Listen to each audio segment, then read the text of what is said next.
Alors évidemment, suivant la nature du bien, la demande peut être plus ou moins élastique. Ça dépend essentiellement de sa pente.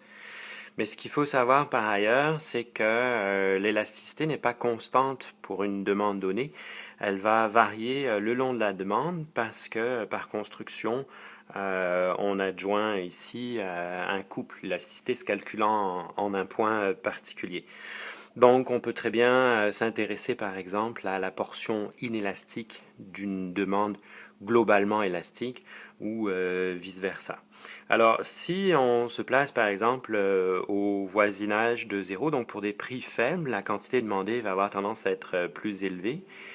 Et ça fait en sorte que le ratio va avoir tendance à être faible puisque le dénominateur est fort et le numérateur est faible. Alors sans rentrer dans les détails des formes indéterminées, dans un contexte comme ça, pour une demande à élasticité quelconque, on est capable de détecter une région inélastique. Donc ici, dans l'exemple qu'on a pris, pour un prix faible, on a une quantité demandée qui est élevée et l'élasticité globalement va être forte, va être faible, tendre vers zéro. Alors, il y a une région où l'élasticité est unitaire, puis la partie supérieure où la demande est élastique.